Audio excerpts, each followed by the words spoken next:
What's going on, degenerates? Welcome to the Friday Undefeated Post-Weigh-In Show, brought to you by Pub Sports Radio, with lines presented by Superbook Sports. We got a good one here today, folks. UFC on ABC 3. As always, we take one final look at these fighters on the scales, see if we can just mix that extra little ingredient into our cauldron so we can make one final good read and try to put some money in your pockets for Saturday's fights. Now remember, these things are early. We got mimosas and waffles coming to us this week. First thing in the morning tomorrow, these fights kick off. So make sure you get your action in this evening or wake up early if you're planning on getting your money in early tomorrow, because you could miss this one if you sleep in just a little too much.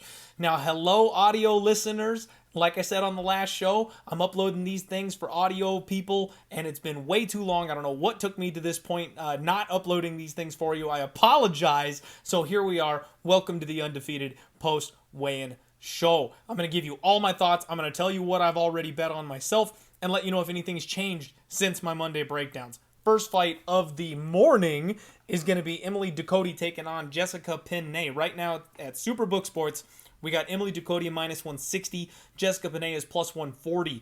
Ducote came in at 115.6. Penne 115.8. Neither women had any issues weighing in. Ducote, in fact, looked fantastic, serious shape. It looks like she added on a little bit of muscle to her frame since the last time we saw her. It is her UFC debut, so I'm talking, Invicta, regional scene stuff. Penne has a big height. Penne. Penne has a big height advantage here in this spot. This was a very respectful face-off between these two women. I like Ducote. I've liked Ducote since Monday. My only thing scaring me off here is the price. UFC debutantes coming in favored over fighters with UFC caliber experience. I don't like it. So I have not bet Ducote because of this price tag. If she happened to be sitting at plus 125, the underdog, I probably would take the shot if we're being honest. But I don't want to disrespect Jessica Penne. She's got the height. She's got the reach. Ducote is going to have a significant speed advantage, and I think that's a big deal here. She's going to be able to get inside on Penne, land those punches in the pocket whenever she wants to, when Penne is still reloading from like a long jab or something. Emily Ducote is confident in her wrestling skills. She may take this to the ground. That could spell trouble. Jessica Penne sells out for the grappling, has no problem playing off of her back, taking her opponent's back, reversing, sweeps, arm bars. This is a sketchy women's fight. I'm going to pick Emily Ducote. Have not betted at this point. Honestly, wouldn't be surprised if Ducote ends up finding a way to finish Penne, but at the same time, it wouldn't shock me if Penne gave this girl a vet lesson and somehow tapped her out in like the second or the third round when they got deep here. So total pass for me, definitely siding with the young favorite. Dwight Grant taking on Dustin Stoltzfus. We got Grant 184.4. We have got Dustin Stoltzfus 185.6. Grant looked healthy at 185. He's moving up a weight class here, but honestly, he looked a bit soft. Like, you see some of these people that really fill out when they need to move up a weight class. You can tell they probably should have been there all along. I didn't get that vibe with Grant. He looked a little soft. It looked like he didn't add on any muscle or anything like that. He just didn't cut weight, and he came in at 184.4. It was an easy day at the office for him on the scale, so, I'm a little concerned with him not being in his right weight class here. Dustin Stoltzfus, this dude looked big. I mean, he had a little bit of trouble, almost lost his balance trying to put his pants in his shoes on, but he was able to, stay on one foot and hop around. I got no problem with the way this guy looked at weigh-ins if he can balance like that trying to kick his shoe off. He filled out, though. Dustin Stoltzfus always is a thick boy. I like my fighters like I like my milkshakes. Painfully thick. Man, they face off. Dwight Grant tried to get mean at the weigh-ins. I don't know. Dwight Grant's always such a fun-loving dude. I can't take him seriously when he tries to mean mug and look his opponent up and down. It's not working for me. Dustin wasn't phased whatsoever, tried to high-five him. He's a good dude. Dustin Stoltzfus is all the way down to plus 105. He opened up as a much bigger dog earlier in the week. I kind of hesitated a little bit, and that was something that bothered me a little bit. I was a little shook after last week's results, so I didn't dive on it immediately, lost some line value, but I still beat this move, because at plus 105, I've got plus 115 in my pocket. Dwight Grant is down to minus 125. I really feel like he's knockout or bust in this spot. He's too low volume. Yeah, he hits hard. He could clip Stoltzfus, but Dustin's never been put away in his professional MMA career. He's never been knocked out, so I don't know that this is going to be the first time when he's fighting a guy who should be cutting down to the next weight class below. Plus, we have seen Grant mauled on the floor basically on the regular. Anytime somebody decides they want to try to take him down, they can, and that's Dustin's whole game. So I expect him to be able to do whatever he wants to Grant on the mat. Hopefully he gets him out of there sooner than later, so we're not sweating a third round finish again, because that's what seems to be Dustin's problem, is he lets it all go in that third round. Luckily he's not facing a Brazilian Jiu-Jitsu black belt, but those fists could do the job. Bill Algeo taking on Herbert Burns. Bill Algeo came in at 146 on the dot. Herbert Burns 145.4. This was a very casual weigh-in for Bill Algeo. No issues for him. Gave the one-arm flex. Herbert Burns, terrible body language, folks. Absolutely awful body language. Now, I will let you know, MMA Junkie, we're at a different venue for this one. They had to stand like way far back with the camera, which sucked. So I couldn't really get up and personal with these fighters. You can't really zoom in and see their facial expressions or their cracked out eyes, like all the type of little details I personally like to see at weigh-ins and face-offs. We didn't get that today. So what I did see, though, was Herbert Burns tossing his stuff to the side, flopping his arms around the way my 6-year-old daughter does when I tell her she can't have an Oreo. Like, don't get me wrong, I'm not cutting 20% of my body weight to weigh in today. I know that process sucks. But he did not look good the way he was walking around and kind of slumping and dragging and flopping. Like, this looked like it was another tough gut. We know Herbert Burns has had issues on the scales before, and I didn't like what I saw. He did make it, so don't get me wrong, he made weight. He's all good there. But when they faced off, Bill Algeo has a significant height advantage here. This is a spot where I knew Bill was going to be kind of the tall, skinny build type of guy, but I really thought that Herbert Burns was going to have kind of a thickness advantage, or he was going to look like the much more physically imposing man. Not the case. Not the case at all. He seemed much smaller than Bill Algeo, and Bill, we know his cardio is not a problem. We know he doesn't have any issues making this weight. This is a terrifying spot here for me. I kind of wanted to take the dog shot on Herbert Burns earlier in the week because the way Bill gives up his back, because the way Bill puts himself in bad positions. But honestly, I am leaning more and more towards Bill Algeo in this fight. If Herbert Burns can't take his back and choke him out in the first, he's pretty much dead. And I know that a lot of people are talking about how great of shape he's in, how good he looks on the scales today, all that time off. But the fact is, Herbert Burns is like a 34, 35-year-old fighter. I think this is the final prospect. I think this is the completed project of Herbert Burns. Maybe he can get a little bit better in some areas. Maybe he can tweak a couple things in his game. Don't get me wrong, this guy is a finisher. Early in fights, he's a finisher. But Bill Algeo is incredibly hard to put away early. And if he is suffering from a height, reach disadvantage and a cardio deficit, Herbert Burns better get it done early. Otherwise, I think Bill Algeo is just going to put a pace on him and probably end up winning a decision. Bill's not the biggest hitter. He's not a very physically strong guy. Even the killer instinct sometimes isn't there. Like, he just does what he needs to do to win. So I'm kind of leaving Bill by decision at this point. I didn't have any investment in this fight to begin with. I kind of leaned dog or pass. I'm flipping that. It's favored or pass. The money has continued to flow in on Bill. This line gets wider and wider and wider. So yeah, I'm sticking with Bill on this one. Probably not going to bet it, but I'm going to say Bill Algeo gets his hand raised. Jack Shore taking on Ricky's... Oh, you know what, guys? I'm out of order here. I apologize. The Twitter Civil War. How could I possibly forget the most important fight on the card? Dustin Jacoby taking on Da Un Jung. Jacoby came in at 205. Da Un Jung came in at 205.6. No issues whatsoever for Dustin Jacoby. He looked like he was in fantastic shape up there today. Da Un Jung is a big boy. He gave a huge flex, looking good. These guys size up really well. You know, you look at the numbers, and Dustin Jacoby, I think, is supposed to be an inch taller than Da Un Jung. It's the other way around. Da Un Jung is the bigger man by an inch. And this is what I gotta break out the tinfoil hat on this one, guys. So y'all know my guest, very respected bettor. Absolutely love my guy Andrew Gombas, and I'm butchering his last name again, I'm sure. He talked about how he made one of the biggest bets of his life come Saturday on Dustin Jacoby. We talked about the big cage. We talked about the footwork, the kickboxing advantage, like all those things. And yet, even though everybody and their mother on Twitter is piling in on Dustin Jacoby, this line has flipped. We've now got Da Un Jung is the minus 125 favorite. Dustin Jacoby is a plus 105 underdog.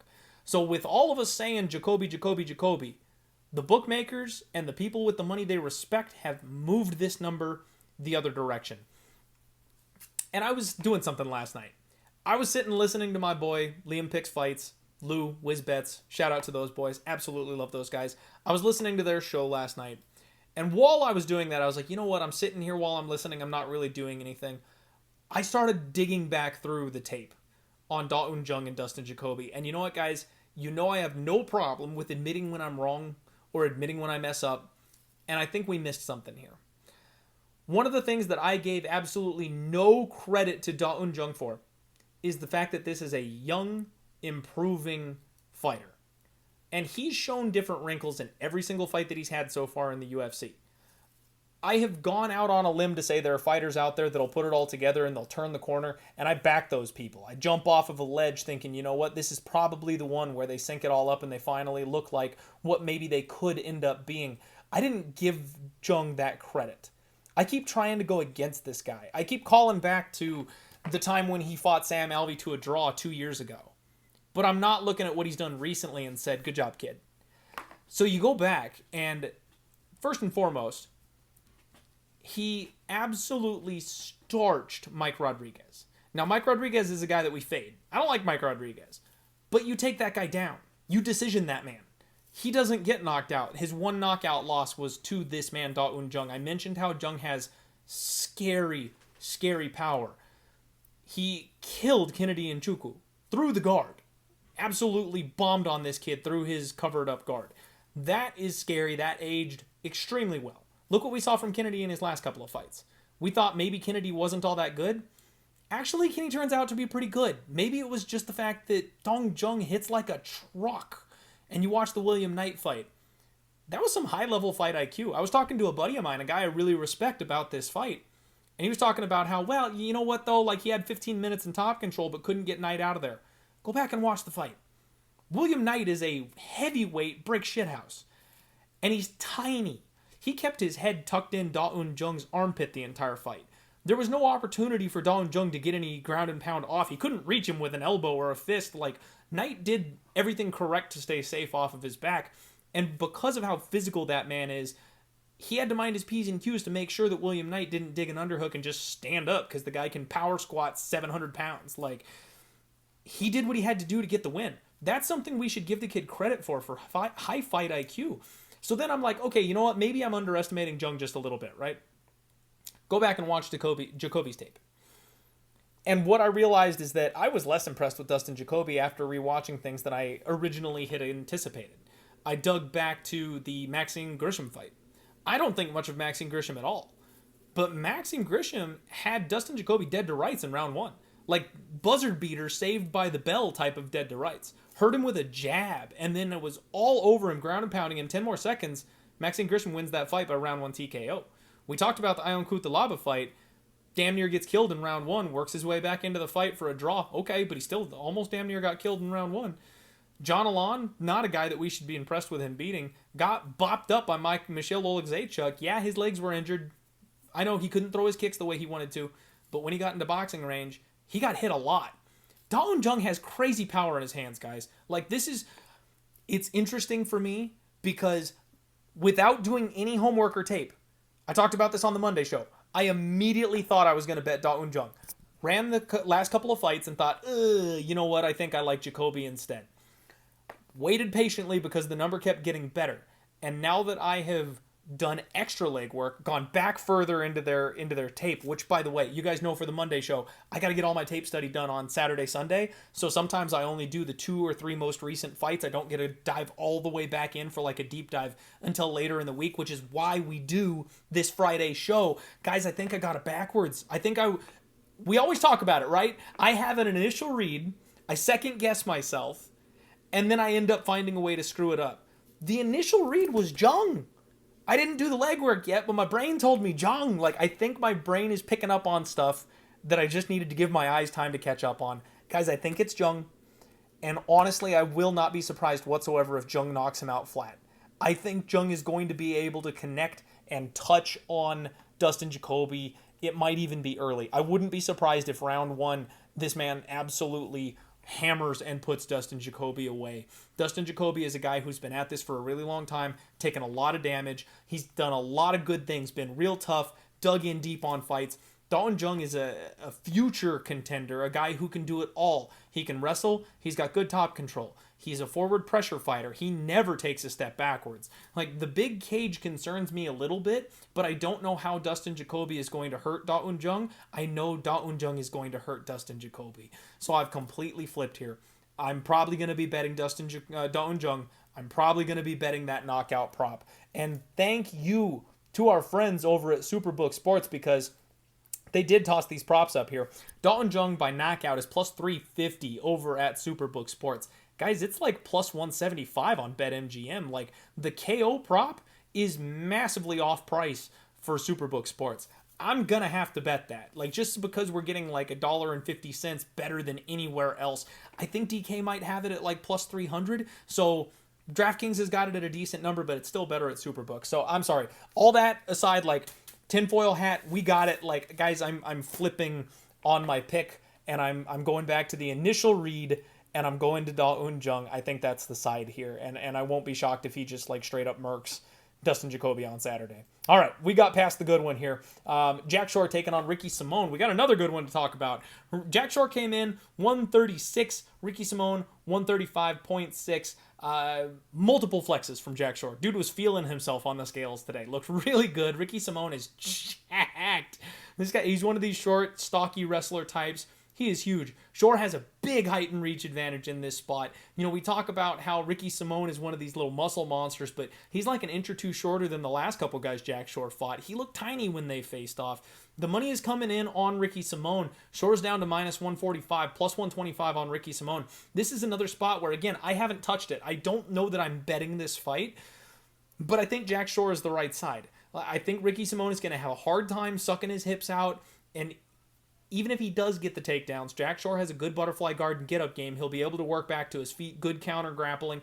Ricky Simón does slow down a little bit. Jack Shore gets stronger. The fight goes on. When they're on the feet, Jack Shore has a significant speed advantage, and he's the better striker. Maybe Ricky Simón has more raw power than he does, but I think that Jack Shore is going to edge this fight out, or maybe even get a late TKO victory. The one thing about Ricky Simón, he is so hittable. Like, the guy comes in face first, loads up on big overhands. Like, that's how he got knocked out by Uriah Faber. That's how my guy Brian Boom Kelleher looked like Anderson Silva out there front kicking him in the face. Like, he takes big unnecessary shots in every single fight, and he just has only paid for it once. Now he's getting to the level where if he keeps doing that, somebody's going to make him pay for it again.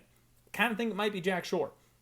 This fight probably turns into a grind fest. The guys who got in on Ricky Simón early, you probably have the best ticket in your pocket with like that plus 150 Ricky Simón number, especially if this thing plays out tight. But it's prospect versus prospect, undefeated versus battle tested in the UFC. This is going to be a great fight. I don't want to lay minus 165 on Jack Shore. Now he's down to minus 145. I'm a little more tempted. I haven't bet it yet. Again, don't know that I'm actually going to, because this is one of those ones where we could just sit back, take notes, and watch. But I think Jack Shore by round 3 TKO is going to be a sprinkle, and or maybe Jack Shore KO goes into the crazy Hail Mary parlay for this week. But I'm picking Jack Shore to go ahead and get the win here. Dalcha Lungiambula taking on Punahele Soriano. Dalcha came in at 185.6, Puna 185.6 as well. Dalcha gave a massive flex. Dude is so damn big. I still have no idea how he got himself down to 185.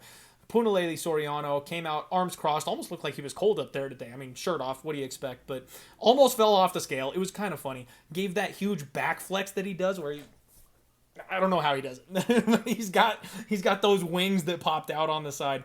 Everything looks fine. Both guys looked insane.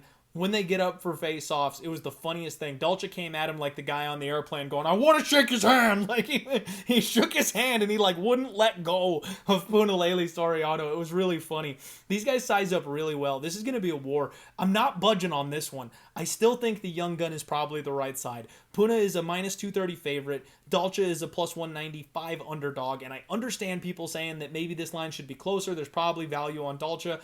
I get it. I kind of get it, but I also think that Dalcha's like a dinosaur that made it to the UFC way too late. And even though he's a physical specimen, he's got too many holes in his game that I just don't think he's going to be able to get patched up. Whereas Puna's the type of guy that's going to be adding new wrinkles to his game and getting better every time we see him. So I think Puna is the right side. I do think he wins. This could get hairy. This could have some grappling in it. This fight could have a little bit of everything. But I'm kind of thinking Puna by decision, maybe a late knockout once Dalcha slows down. Lauren Murphy taking on Miesha Tate. 125.2 for Murphy, 125.8 for Tate. Classic Lauren Murphy, no issues here whatsoever. Tate came in, gave a big flex, no issues whatsoever, and looked amazing. When they face off, a size advantage for Miesha Tate, and this was incredibly intense. You know, Lauren Murphy wants another crack at the title. She wants to get back where she believes that she belongs, and we all know that Miesha Tate is on that mission for gold right now. That's the only thing that she wants. This is a big-time intense fight. I cannot wait to watch this one. Miesha minus 210 favorite. Lauren Murphy plus 180, and on Monday I talked about how if Tate came in looking bad on the scales, maybe we tried to fade her with Lauren Murphy. And you know what, guys? This thing right here, this tinfoil hat, this is my best weapon. This is the strongest tool I have in my toolkit, is sniffing out the insanity, the spots that nobody sees coming, that we can put our money on and catch back up unit-wise. I gotta put it away for this one. I gotta put it away. At the end of the day, the UFC wants Miesha Tate versus Valentina Shevchenko. That's the plan. That's why they set this fight up. I love Lauren Murphy. I mean, I wouldn't say I'm a simp, because not like that. But, like, I just love Lauren Murphy for who she is. She's one of these, you know, she's a Roxanne Modafferi type. She's a veteran. She's trucked her way through to this point. She got a title shot late in her career. I've been rooting for her for years. Here she is on the big stage. But she's fighting a woman who's 3 years younger than her, who's bigger than her, and after what I just saw, probably stronger than her. It's not a good look. It's probably a bad matchup for her, and Miesha Tate probably does get this done. Now, Lauren Murphy is tough as nails, so it's probably Miesha Tate by decision. She probably just jabs her to death, sticks and moves, runs around the cage. If she gets a couple takedowns, maybe she could get the TKO, kind of like she did in her last fight. But Murphy is very physical, not somebody who you want to mess with when it comes to the grappling or the power. So I think that Miesha Tate finessing her way to a win is probably the game plan here. If Lauren Murphy does slow down, though, like I said, Miesha will look for that finish. So I definitely think Miesha Tate's probably the side in this spot, all things considered. And really, the weigh-in put the nail in the coffin on that one for me. I would love to go to war with Murphy, but I don't think this is the spot.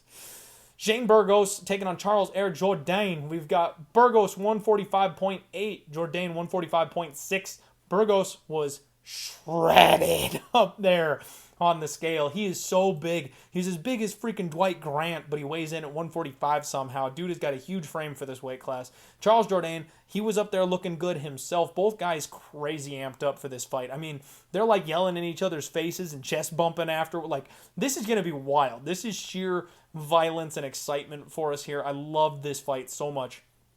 I made a big bet on Shane Burgos, though.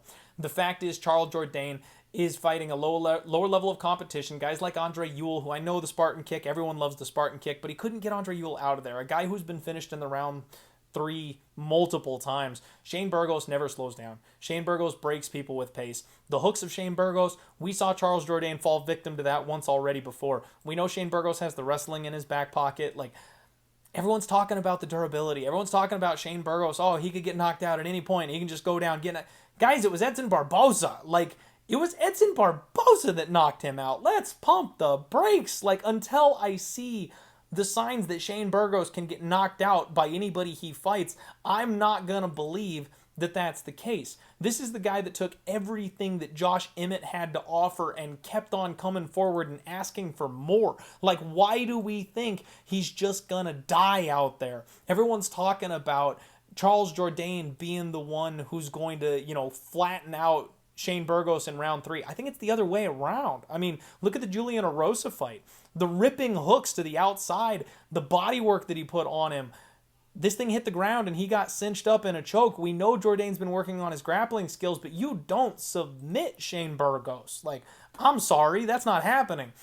I really think Shane Burgos is probably going to work his way to a decision here. It wouldn't shock me if he roasts the ribs of Charles Jourdain and ends up catching him with like a big power hook or something and puts him out.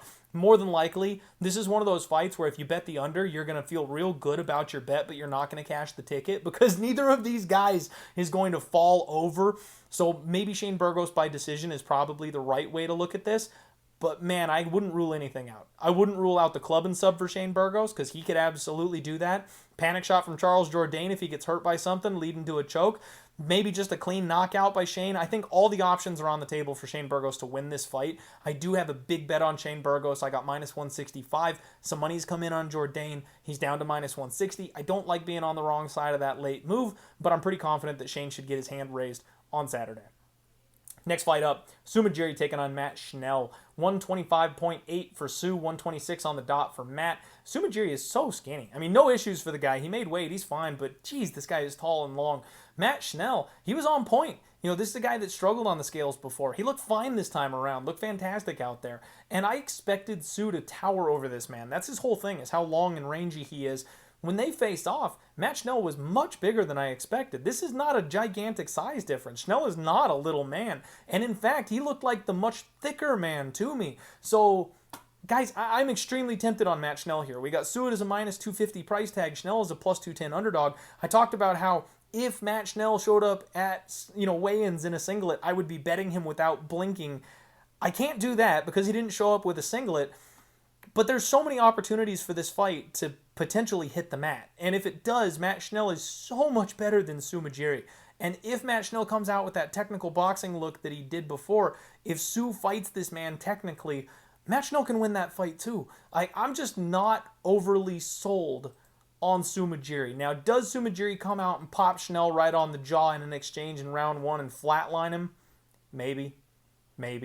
But, I mean, he went 15 minutes with Zaruk Adashev in a kickboxing match. He went 15 minutes with Andrei Sukhintov in a kickboxing match.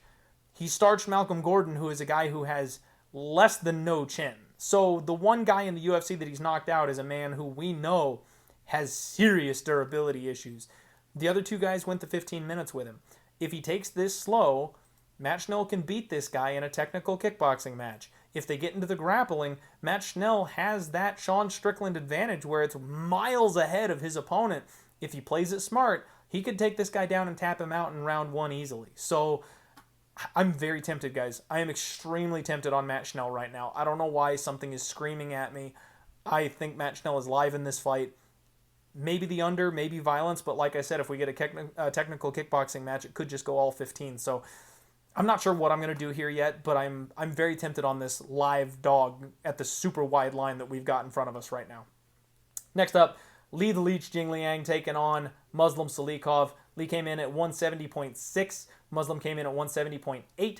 Lee jogged onto the scales, no issues. Great energy from this guy. I love how happy and excited he is. Muslim Salikhov looked good on the scales himself. He thickened up for sure. But when they face off, this is the big size surprise of UFC on ABC 3. The Leech is massive. Like, I thought these guys were going to be similar in stature. The Leech is huge. He's like a full head and a half taller than Muslim Salikhov. It's not even close. Guys, I have been leaning dog or pass on this fight since the jump. I didn't have a great read on it, but I kept thinking Lee is probably the side here. That line has been ticked down, plus 135 now on the Leech, minus 155 on Muslim Salikhov. I think Muslim's got to get it done with one big shot. I think the Leech is the guy that can outlast him, outpace him. He'll be fresher later in the fight. And I'm just doing shout-outs all day. Shout out to my guy Dan Tom. He was talking about this one on the Protect Your Neck pod, and he thinks the Leech is actually going to catch Muslim in a choke when he, shoots for a bad takedown after getting rocked on the feet or something. And you're speaking my language, Dan. I don't mind that one bit. That's the kind of thing that I didn't even think about. More than likely, I'm going to have a bet on this live underdog here come Saturday. Again, not sure how I'm going to address it exactly, but I don't mind that round 3 sprinkle. I don't mind the inside the distance. That sub prop sounds juicy as all get out to me after hearing my guy Dan talk about it. But I think I'm going to turn that dog or pass spot into probably just betting the Leech. He's got the size advantage that I really wanted to see here come on the weigh-ins. Co-main event, Amanda Lemos taking on Michelle Waterson. Lemos 116 on the dot, Michelle 115 on the dot. Lemos was the last one to weigh in. Needed the box of shame, full zombie mode up there. Sucked out cheeks, dead eyes. She looked awful, but she made it. Michelle Waterson, oh my goodness, this girl is jacked. She is so thick, it makes me want to cry. She was showing off on the scales today, looking good with those new abs that she delivered here. These guys actually size up really well. One thing I'm floored by, like we all know Michelle Waterson has been undersized for the division, right? But when they faced off today, I don't know if maybe she was wearing like lifted shoes or something, but she looked much closer to Amanda Lemos' side than I expected her to. Michelle Waterson also did an interview that just terrifies the crap out of me, guys. I was listening to, of course, I do all my fighter, interview stalking and stuff like that. And she was talking about how long she's been in the sport. It takes a wear and tear on your body. It wears on the soul. She took her husband's last name now. She's talking about doing movies. This sounds real familiar. Sounds real familiar. I got caught betting Donald Cerrone a couple weeks ago, guys. And honestly, I still, in hindsight, don't know that bet was bad from like a money line perspective. We were getting all kinds of juice on Donald Cerrone. And even 1 year ago, Donald Cerrone probably pulls that win off. But he's done. He's checked out. He's 1 foot in the grave. We talked about this. We don't bet on retiring fighters. Now, most of these fighters are not going to let you know when they're hanging up. So, we just kind of got to guess. The language I'm hearing from Michelle Waterson is what these fighters talk like when they're about done. She's not motivated to get in there for a title anymore. She wants to be the most badass mom she can be. She's going to go work on movies, bank up some money. That doesn't sound like a super reliable threat to win to me. Now, she's a plus 245 underdog. So I understand people taking the stab on Michelle Waterson at this point, trying to get that value. Line does seem wide. She's going to play the outside. She's going to skirt around the long form of the cage, try and make Amanda Lemos chase her. So it's probably going to be low volume, maybe a little bit boring. But at the same time, she's going to be running the whole fight. And once they get into an exchange, I don't know if she's going to want anything to do with the power that Amanda Lemos is bringing her way. If Michelle Waterson gets this to the ground and takes the back of Lemos, maybe she stands some kind of an ability to tap her out.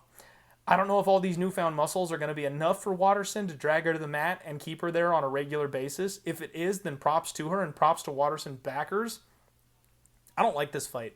I'm not going to lay this price tag on Amanda Lemos. I respect Michelle Waterson too much for that. I don't know that Lemos is going to be able to catch her with that big shot to put her down. So if she's not going to pay off this minus 300, then I don't know that I need to parlay it or bet it in general. And with Michelle Waterson, like I said, I understand taking the stab at this gigantic number. Maybe this fight goes to a split decision and it's super close and you guys look like geniuses. But at the end of the day, I'm not going to back another one of these fighters that's talking retirement at me. I've stepped in that hole too many times already this year. Not doing it. I'm going to keep that bullet in my pocket. Thank you very much. So I'm picking Lemos to win. Want nothing to do with it from a betting perspective. Main event time. Brian T. City Ortega taking in Yair Rodríguez. Ortega 146. Yair 145.4. This was business as usual for Brian Ortega. Rolled up, weighed in, got out. Yair Rodríguez was amped up. He was looking cut up on the scales today, flexing. He was roaring, like he looking good. But you know what? This was the most somber face-off I've ever seen. These guys don't want to fight each other. They don't. Like, straight up. They've talked about it. They've been on camera all week saying that this is not a fight that they're interested in. They like each other. They're buddies. So they don't want to go to war on Saturday. Once they close that cage door, they're both going to do what they've got to do. And they're the type of fighters that will kill whoever's in front of them to make sure they make their dreams the one that comes true. So we're going to get a good fight. I'm not worried about that. But damn, this was a bummer of a face-off here to end the show on a Friday afternoon. Guys, I like I like Ortega. I like Ortega a lot. He's minus 165. I got in at minus 160, so slight beat the move the other way that I missed out on Shane Burgos. Plus 145 on Yair Rodríguez. I respect the people on Yair Rodríguez. I really do. He does have a striking advantage, although I'm not convinced it's as big as people are making it out to be. And the difference between their ground games is just astronomical. If Brian Ortega comes out here and goes to work like a surgeon, takes this man down, he will tap him in no time. The sub is going to be coming through. We did a select your own odds boost, which, by the way, I know people give me shit for this, but on Superbook Sports, every single Wednesday, if you're on Twitter, they do a choose your own odds boost. So you can reply to their thread and tell them what you want boosted, and they'll load it up on a Wednesday, and they'll boost whatever you want. I asked for Brian Ortega by submission. So we got plus 310 on Brian Ortega by sub. thanks to the Superbook odds boost. And I think it was the best price tag on the market for the time being. It opened up at like plus 400. Anybody that got that plus 400 mark, good on you. It's down to like plus 200, plus 175 pretty much everywhere else. They know what's up. I really think Brian Ortega is going to come out here and maul Yair Rodríguez. Rodríguez has no takedown defense. He is not as good on the ground as people might want to make him out to be. If Ortega has any interest in ending this fight and wanting to get back to the title and doing it by putting a stamp on it, this fight's going to hit the mat. And once it does, I don't think Yair can swim with the shark that is Brian T. City Ortega. If this fight plays out on the feet, Ortega's got some underrated power. He can always club Yair and put him down. Yes, Yair's got those flashy tricks. Yes, he does the jumping knees and spinning kicks and, all that kind of stuff. But shout out to Cody Safdie. He was talking about how those things all favor the grappler. Like, as long as you don't get clipped with a flying knee, that guy's off the ground. You can take him down that much easier because of that. Like, geez, like that makes sense. So, yeah, I mean, Yair could out kickbox him for 25 minutes. Personally, I don't think it's going the distance. And I'm pretty sure Brian Ortega is going to take him down and smoke him in this fight.